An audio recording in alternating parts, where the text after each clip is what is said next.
Olá, queridos, tudo bem? Sobral por aqui para te falar do amicus curiae, amigo da corte.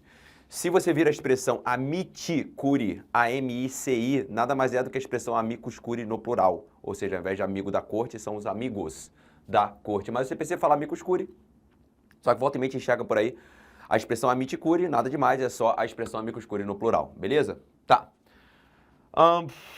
O 138 CPC, né, ele é bem curtinho, mas na verdade eu trouxe um trechinho aí do Código Comentado do Marinoni para explicar para vocês o que é o amicus curiae, né? Ele fala assim: o amigo da corte é um terceiro representativo de certo grupo, categoria ou interesse, cuja intervenção se faz por determinação judicial, a requerimento da parte do processo ou por iniciativa do próprio terceiro. Aí agora, o objetivo da intervenção é o aperfeiçoamento da decisão judicial. Vou repetir, isso aqui é fundamental.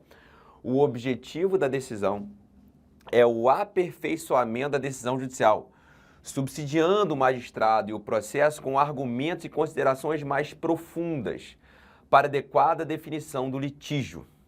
Embora não se exija imparcialidade do amicus curiae, a função de auxiliar do judiciário, que lhe é inerente, impõe ao menos que o amigo da corte não tenha nenhum interesse jurídico. Tá, aí vamos lá. O que eu quero que você entenda, né, e a doutrina fala sobre isso, que em relação ao amicus curiae, ele é uma forma de intervenção de terceiro, ou seja, o CPC trouxe ele como forma de intervenção de terceiro, mas a natureza dele é um pouco distinta em relação às demais formas de intervenção de terceiro. Cara, vamos lá, bate papo aqui.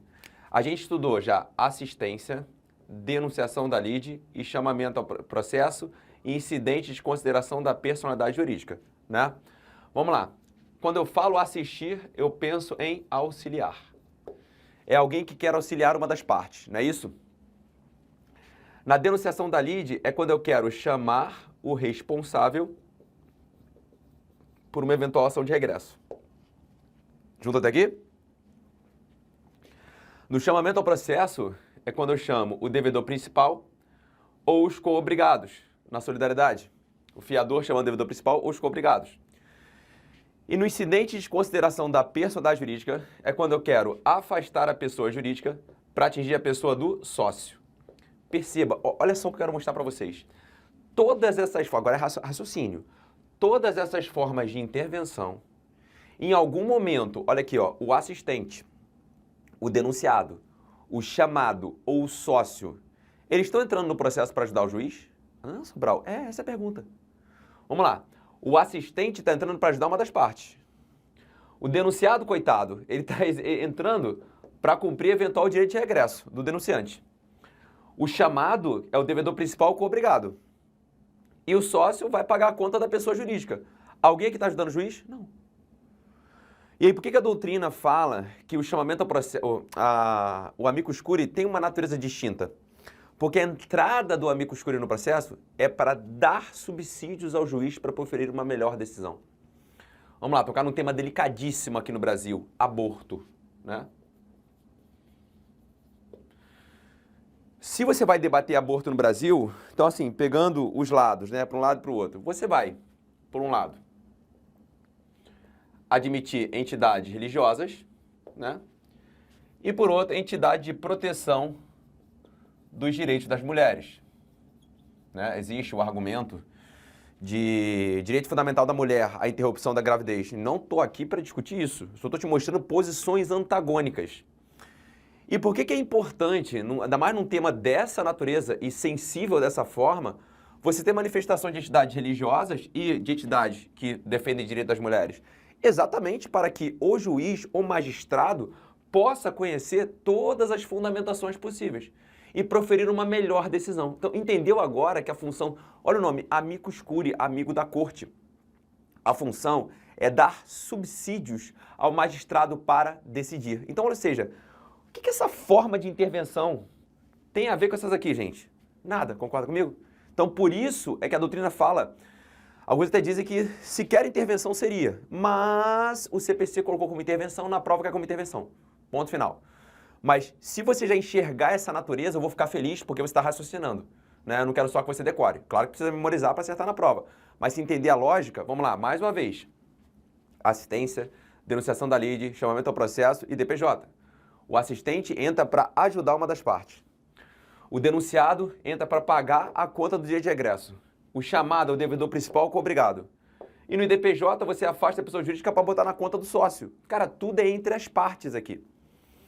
Esse cara aqui, meu irmão, ele está entrando no processo para subsidiar o juiz ou o relator no tribunal. Para fornecer subsídios.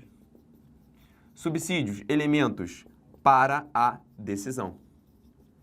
Então, por exemplo, numa temática que vai decidir, por exemplo, sobre a questão do aborto no Brasil, tema que não é pacífico no país hoje, né? Que, bom, continua sendo crime, né? Salvo, por exemplo, caso de anencefalia, né? Como a STF já decidiu. A manifestação de entidades religiosas e de entidades que brigam pelos direitos das mulheres, né? Partindo dessa premissa de que haveria um direito fundamental da mulher à interrupção da gestação, você teria um debate plural. Então, essa é a função, gente. Assim, o Amicus Curiae é um negócio bastante interessante, porque é uma ferramenta trazida pelo Código, que na verdade já era aplicada antes do CPC de 2015, reconhecendo que o juiz não é Deus na Terra, no sentido que o juiz tem todo e qualquer conhecimento sobre qualquer assunto. Não, ele precisa ouvir entidades representativas daquele tema, que falam sobre aquele assunto, para poder ouvir opiniões, e especialmente opiniões o quê? Antagônicas. Logo, conclusão, o Amicus Curiae é uma forma de intervenção de terceiro, onde esse terceiro vem para brigar com alguém ou para ajudar alguém? Nada disso. Esse terceiro vem para fornecer subsídios, elementos para a decisão do juiz ou relator. O exemplo te dei aqui agora. Porra, acho que ficou legal essa explicação, né? Acho que conseguiu entender, então, que isso aqui é uma coisa, isso aqui tem uma outra lógica, apesar de todos eles, no CPC, serem classificados como o quê? Intervenção de terceiros. Top? Belezura. Ok. Tá, isso aqui, vamos pagar isso aqui. Isso aqui saiu agora da cabeça. Muito louco isso, né? Se eu programar antes, não sai assim. Vamos lá. Tem meu gole d'água aqui.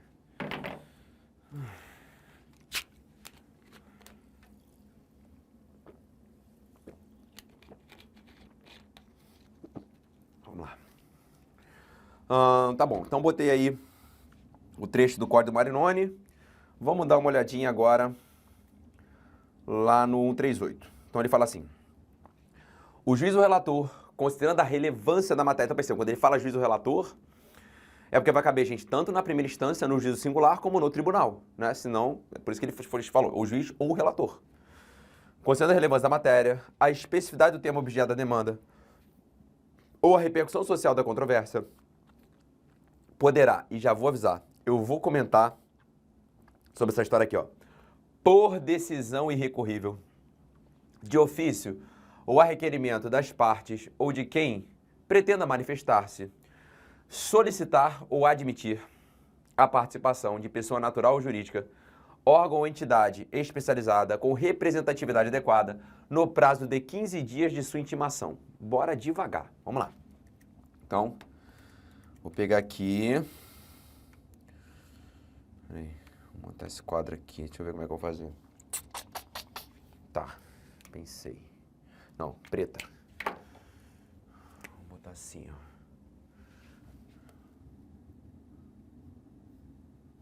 Juiz ou relator. Tá, juiz ou relator. Aí considerando, vamos lá, relevância da matéria, considerando especificidade do tema,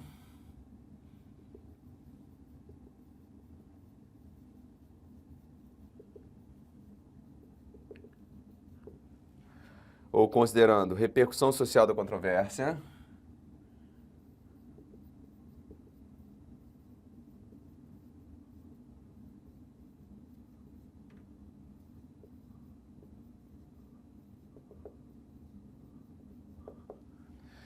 beleza. Ele pode. Aí vamos lá. Tanto de ofício, né? Ou a requerimento das partes. Peraí, requerimento das partes ou de quem pretenda manifestar-se. Vamos lá. A requerimento das partes ou quem pretenda se manifestar.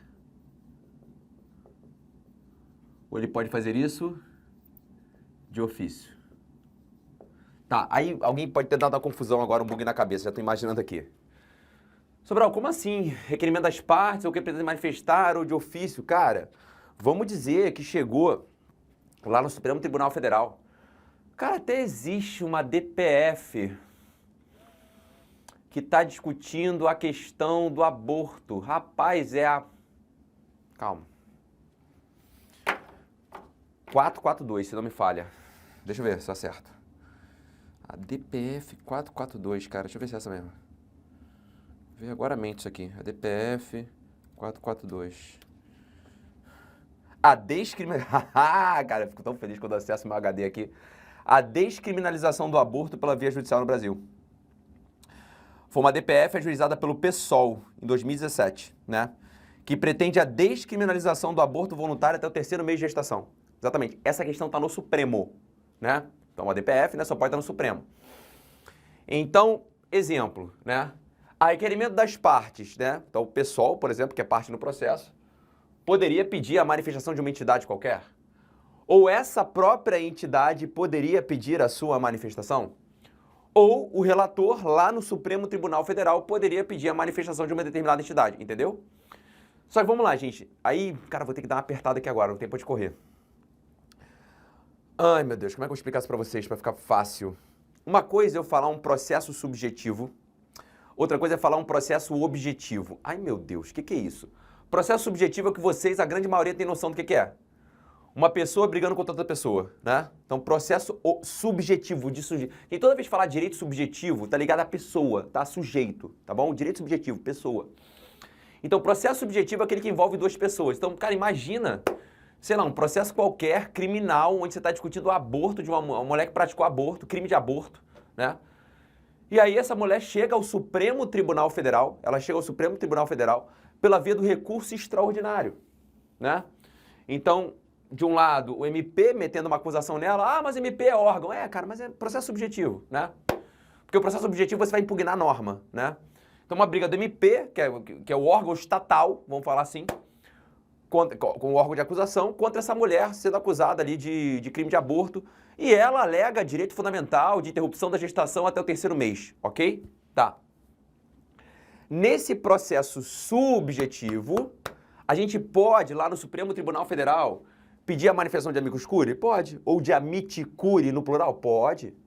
Tá, e essa manifestação poderia vir como? A requerimento de uma das partes do processo, a requerimento de quem pretenda se manifestar, sei lá, a entidade religiosa ou a entidade do defensor do Dia das Mulheres, ou de ofício. Gente, olha só, pelo amor de Deus, cara, porque hoje em dia tá tão difícil falar as coisas. Sabe o que é maluco? Vamos lá, vou fazer um desabafo aqui rapidinho. Há pouco tempo, eu dei aula na turma presencial e aconteceu um negócio muito bacana. Apareceu um amigo meu de infância, o Alexander, né?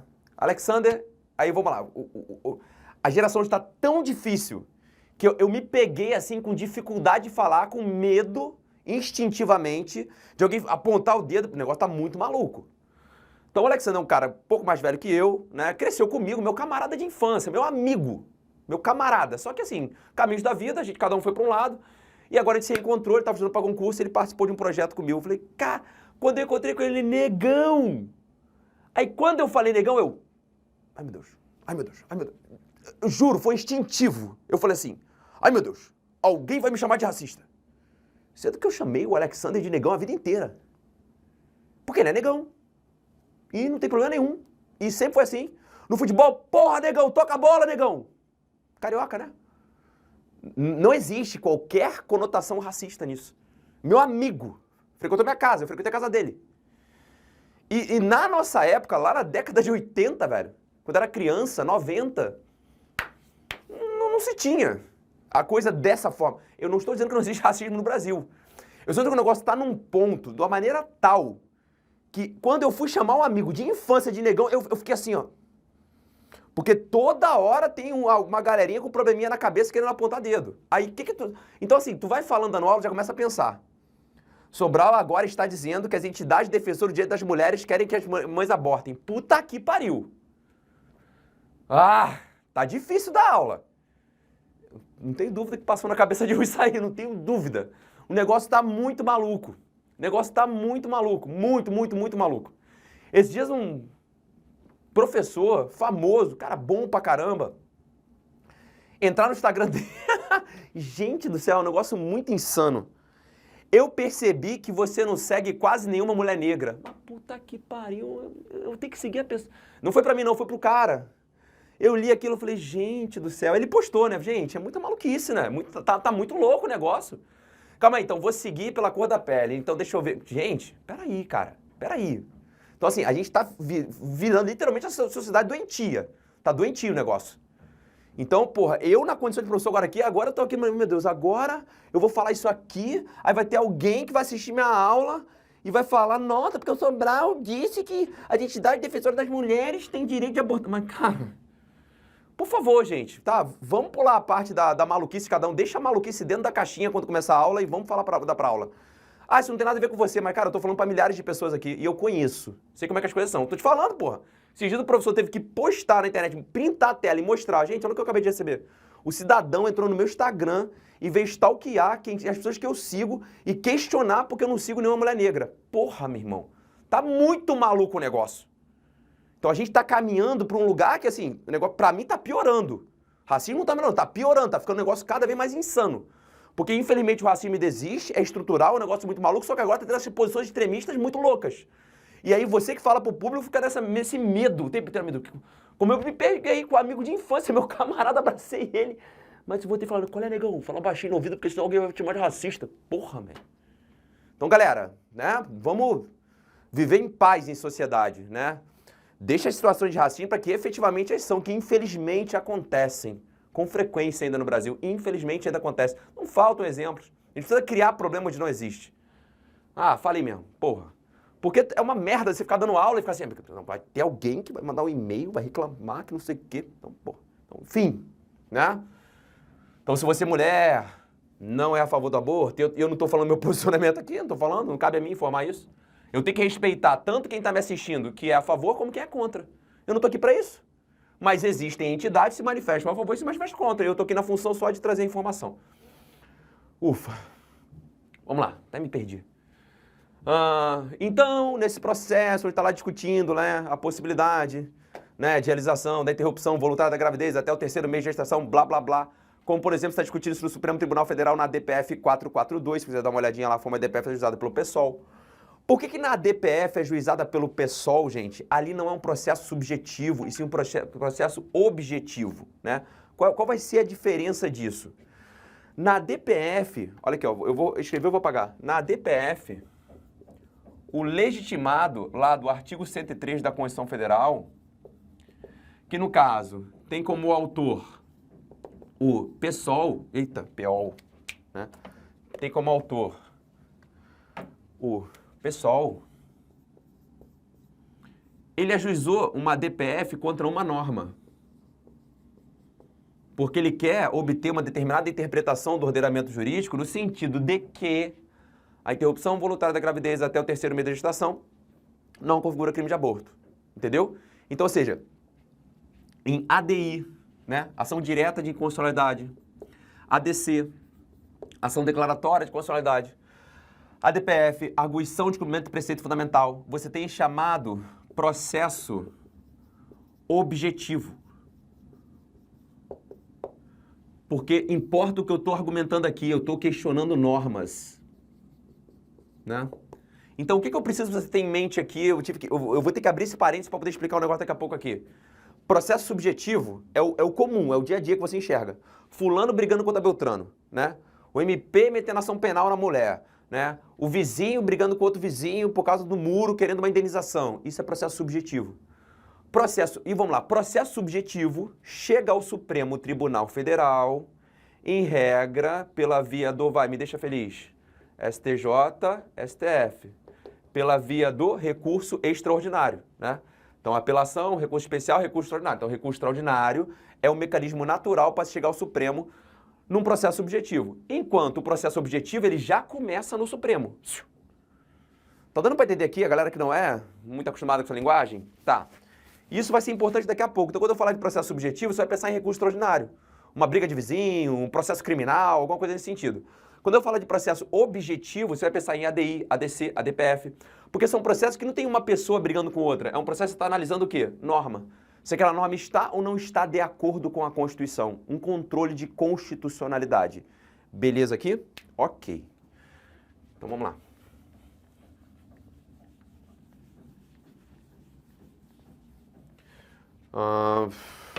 Tá.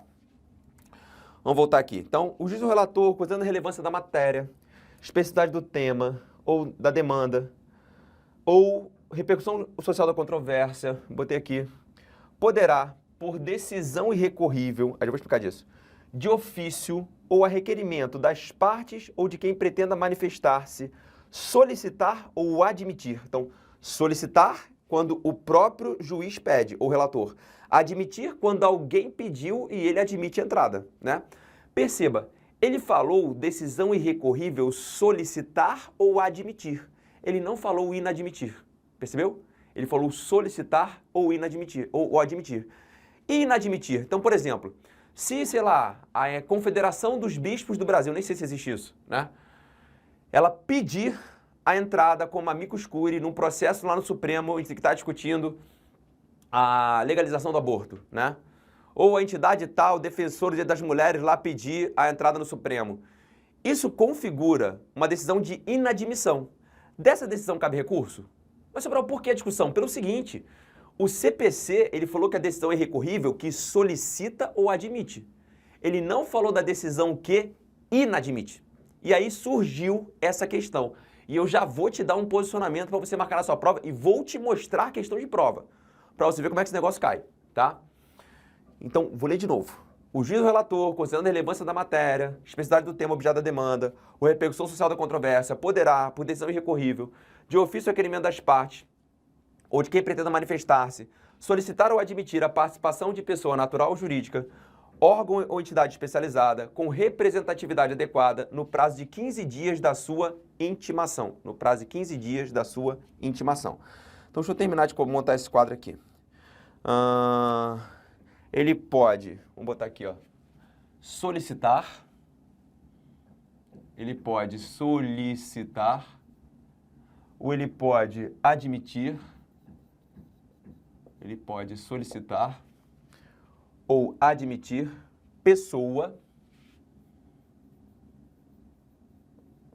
E aí fala pessoa tanto natural ou jurídica.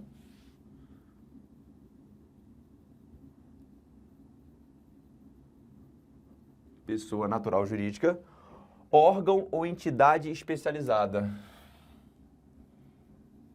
Órgão ou entidade especializada, né?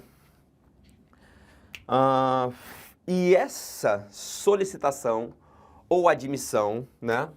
Essa solicitação ou admissão, ela é uma decisão irrecorrível.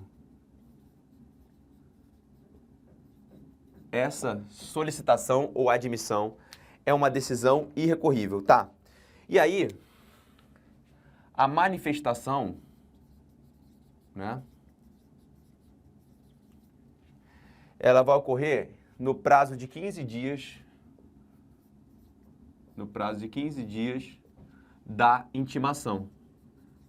No prazo de 15 dias da intimação. Beleza. Tá. E essa pessoa natural ou jurídica, órgão ou entidade especializada, ela precisa ter representatividade adequada para falar daquele assunto. Se a função é colaborar com a corte, né?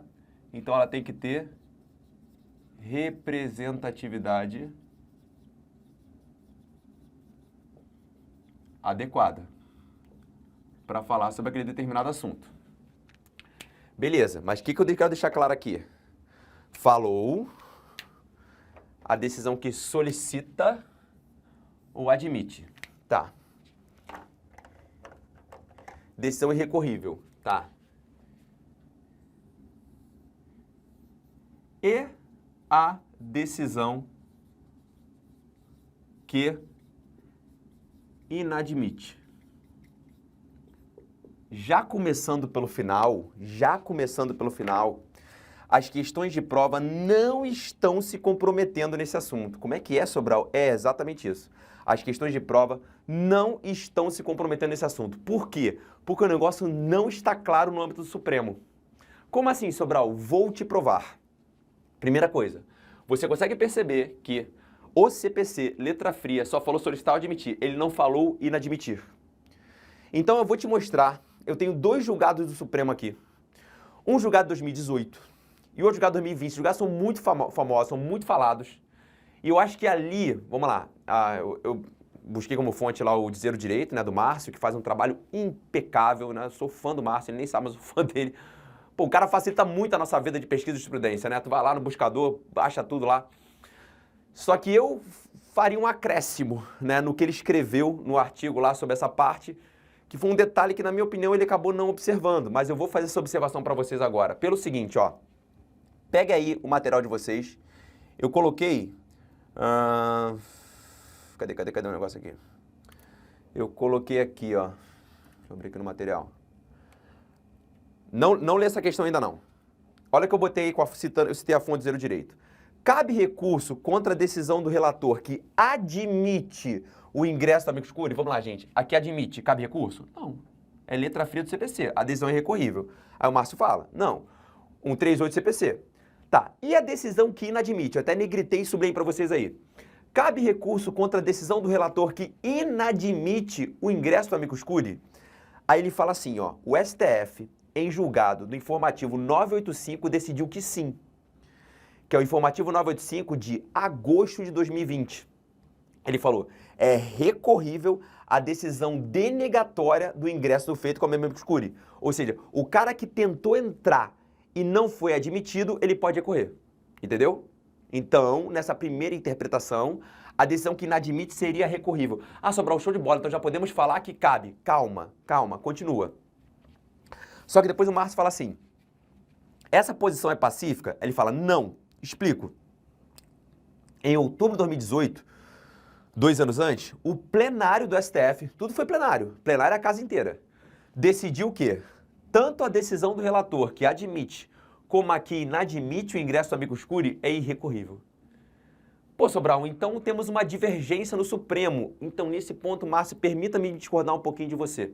De fato, nessa votação, na última, a votação foi bem apertada, foi 5-4, se eu não me engano, né? A questão não está pacífica no âmbito Supremo ainda. Só que olha o que eu negritei para você. Aí agora vai ser aquela explicação que eu falei de processo objetivo e subjetivo. Olha o que eu negritei para você, que eu acredito faz toda a diferença. Na decisão de cima do informativo 985, perceba, quando o STF disse que a decisão é denegatória, foi no processo objetivo ou subjetivo? Vou repetir a pergunta. Na decisão do informativo 985, foi um processo objetivo ou subjetivo? Objetivo. Foi numa ADI, ação direta de inconstitucionalidade. Foi numa ADI, ação direta de inconstitucionalidade. ADI 3396. Já o de baixo, o de 2018, foi no RE, recurso extraordinário, processo subjetivo. E existem peculiaridades entre o processo subjetivo e o processo objetivo. Então, o que eu quero mostrar para vocês aqui? Que nesse caso a gente precisa tomar muito cuidado. Então, assim, mas Sobral, tá, mas e aí? Essa polêmica tá caindo em prova? Cara, eu pesquisei todas as questões. Eu vou te mostrar uma de 2022. Então, 2 anos depois da última decisão. As bancas não estão cobrando isso. Vamos lá, pega essa questão do Sebrasco, botei no seu material aí. Olha a questão de 2022 aí, prova da Defensoria do Rio Grande do Sul. Ela falou o seguinte, ó. Em ambos os incidentes em questão, o relator pode, agora, ó, por decisão irrecorrível, admitir a intervenção do amicus curiae. Admitir, por decisão irrecorrível. Desde que verifique, ó, relevância da matéria, especificidade do tema ou repercussão social. Admitir, por decisão irrecorrível. Eu tô te falando, todas as questões estão falando admitir. Ou solicitar, admitir. Não está falando inadmitir. Então parece que as bancas estão cientes que se botar o inadmitir na prova, vai dar confusão. Sobral, tem alguma coisa do STJ falando sobre isso? Tem, né? Eu achei também, botei para vocês aí. Deixa eu abrir aqui, ó. Vamos lá, do STJ é esse julgado aqui, ó. Cadê o julgado? STJ. Então, até botei a notícia aí, é uma notícia de agosto de 2021. Os amigos da corte, requisitos para admissão, funções, limites, segundo a jurisprudência do STJ. Aí eu botei lá para vocês, ó, admitir amicus curiae é faculdade do magistrado. Então, ao julgar o recurso repetitivo respital, a Corte Especial do STJ, que é todo o STJ, né, entendeu que a decisão monocrática que trata da admissibilidade do amicus curiae não é impugnável por agravo interno. Então, para o STJ é irrecorrível. Para o Supremo, ele disse que era recorrível num caso e disse que era irrecorrível no outro. Só que dá para falar que houve uma efetiva superação? Eu entendo que não, porque foram ações de naturezas distintas. Uma ação era processo objetivo, outra ação era processo subjetivo. Uma ação era ação direta de inconstitucionalidade e a outra ação era recurso extraordinário. Então, eu, Sobral, e aí vamos lá, o que eu estou vendo? O negócio é tão complicado que as bancas não estão cobrando, porque se cobrar vai dar confusão. Vamos lá, mais uma vez, o que foi decidido, né? Numa ADI. Na ADI, a decisão que inadmite seria recorrível. Já no recurso extraordinário, o Supremo disse que seria irrecorrível. Sobral, tem algum precedente de prova disso? Não, mas eu sou obrigado a te informar porque eu sei que o aluno vai perguntar. Ah, mas Sobral, e a decisão que inadmite? Então já estou te falando. E já estou te falando, inclusive, como é que o negócio está caindo em prova. Está caindo em prova? Esse aqui. A decisão que inadmite não tem caído em prova. Aí tá Sobral, mas e se cair, né? Então, lá, teoria do caos. Meu amigo, na minha opinião, se cair, ele vai ter que informar que tipo de processo é. Se é processo objetivo ou se é processo subjetivo. Sendo processo objetivo, ação direta de inconstitucionalidade, nesse caso, o STF disse que a decisão que inadmite é recorrível. Agora, sendo processo subjetivo, recurso extraordinário, ele disse que a decisão é irrecorrível. Mas eu não vou anotar isso no quadro. Mas eu já estou te dando informação para evitar que minha área do aluno bombe amanhã explodindo nesse tipo de perguntas. Já pesquisei, já trouxe bonitinho para vocês e trouxe minhas considerações em relação a isso. Inclusive fiz pesquisa de questões, só para você saber, eu pesquisei 46 questões, tá? Eu tenho o número de cabeça aqui.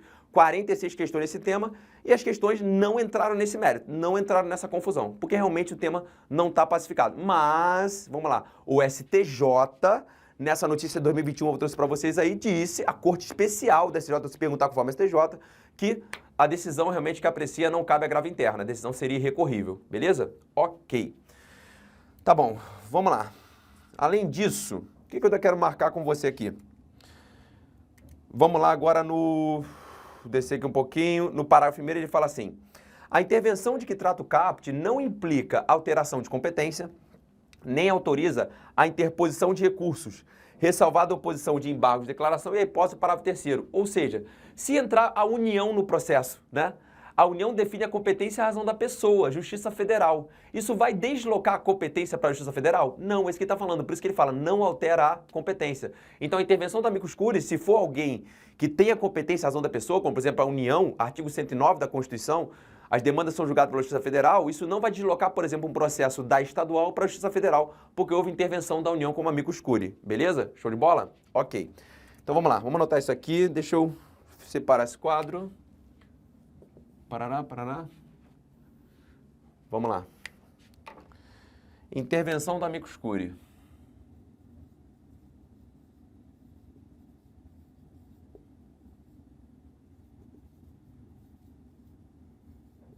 Intervenção do amicus curiae, vamos lá. Então, vamos lá. Não implica alteração de competência. Não implica alteração de competência. Intervenção do amicus curiae. Não implica alteração de competência e não autoriza a interposição de recursos. Não autoriza a interposição de recursos. Show de bola. Aí vamos lá, salvo embargos de declaração e salvo, só no finalzinho lá que ele fala aqui, embargo de declaração e na hipótese do parágrafo terceiro, que é da decisão que julgar o IRDR, o incidente de resolução de demanda repetitiva. Beleza? Show de bola? Tá bom, acho que eu anotei tudo que eu queria aqui. Tá. Então foi. Eu só tirei aqui para você pegar o quadro todo, beleza? Então vamos lá, gente. Ó, para fins de prova, essa questão que eu trouxe para vocês de 2022 aí, ela deixa muito claro como é que é cobrado. Normalmente é cobrado isso aqui, né? Cara, são três coisas para cobrar, na verdade, né? Vamos lá. Ou vai cobrar isso aqui, essa parte inicial, ou vai cobrar aqui que não implica alteração de competência, inciso 2, ou vai falar também que não autoriza a interposição de recurso, salvo embargo de declaração e recorrer do incidente de resolução de demanda repetitiva. De resto, é tranquilo. Então, uma decisão que inadmite, eu mesmo te mostrei que as questões não estão entrando nesse mérito, mas com toda a fundamentação que eu trouxe para vocês ali, caso aconteça, eu estou te dando todos os subsídios necessários para que você possa encontrar a resposta correta, beleza? Ficamos por aqui, queridos. Até o próximo encontro. Beijo no coração, fiquem com Deus. Até!